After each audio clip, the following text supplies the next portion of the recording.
Some questions in true crime are bigger than a single case. And one of the most important is this: why do people commit crimes? It's easy to look at a criminal and say they're just evil, or greedy, or heartless. But when you dig deeper, you realize that crime has layers. People don't commit crimes for one simple reason. There are patterns, influences, pressures, and psychological triggers that show up again and again. And today, we're breaking it down in a clear and simple way you can understand, because the more we understand the why, the better we understand the stories behind the crimes we talk about. One of the biggest reasons people commit crimes is the environment. Not just where someone grows up, but the daily influences around them. A neighborhood with high unemployment, constant violence, gang pressure, or weak law enforcement creates a tough cycle. When someone grows up seeing crime as normal, or even necessary for survival, their view of right and wrong shifts. Crime becomes something they witness so often that it doesn't shock them anymore. For kids especially, the environment they grow up in can shape their decisions for life. Not everyone who comes from a difficult background turns to crime, but for many offenders, it's one of the strongest factors. Another major factor is opportunity. Not all crimes are planned. Some happen simply because the chance appears at the right or wrong moment. A person sees an unlocked car, an open window, money left unattended, or an easy target. If they are already struggling with financial stress or lack of self-control, the temptation becomes much stronger. Criminologists have a saying, "Opportunity makes the thief." It means that without a chance to commit the crime, many offenders wouldn't have done it in the first place. It doesn't excuse the action, but it explains how quickly some crimes can happen. Then there's pressure, peer pressure, financial pressure, emotional pressure, and even family pressure. Some people commit crimes because someone else pushes them into it. They join a gang because it promises protection. They steal because their family is struggling. They commit fraud because they're drowning in debt.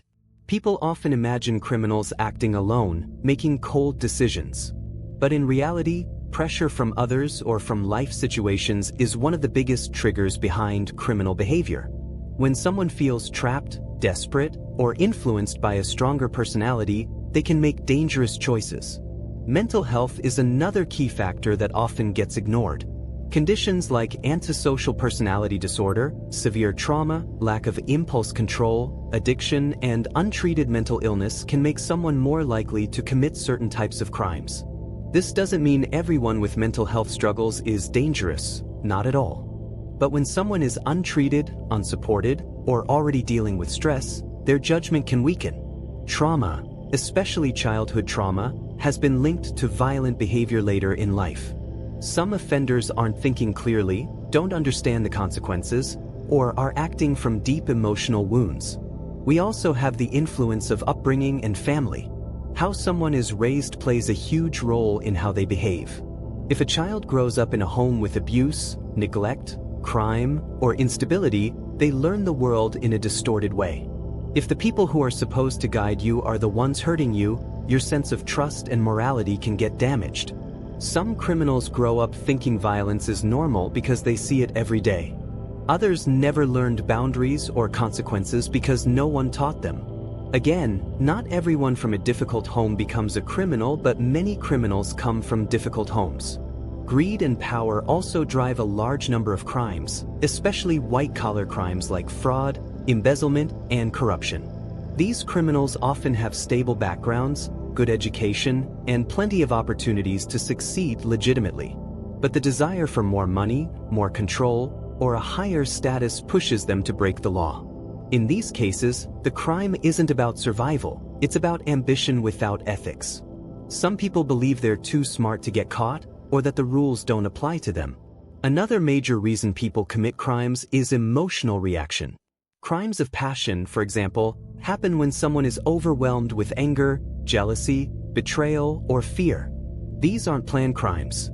They happen fast, in heated moments, and often end with regret. When emotions take over logic, people can act in ways they'd never imagine in a calm moment.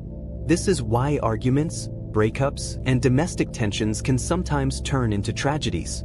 It's not always about being cold-blooded, sometimes it's about losing control. Addiction also plays a massive role. Many crimes happen because someone is addicted to drugs, alcohol, or substances that change their behavior. Some steal to fund their addiction. Others act violently under the influence. Addiction rewires the brain and pushes people to make reckless decisions. Without help, the cycle repeats over and over. Finally, some people commit crimes because they think they won't get caught. This mindset is surprisingly common. When someone believes there's a low chance of punishment, the risk feels worth it. This is why strong legal systems reduce crime and weak or corrupt systems increase it.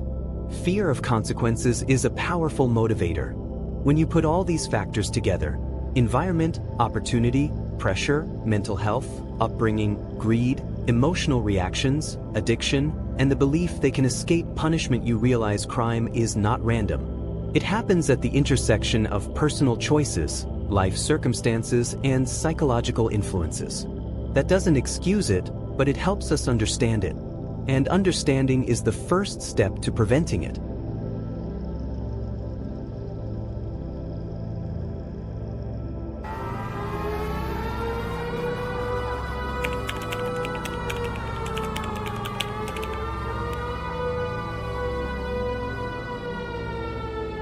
This is True Crime Moment, where real crime gives real chills.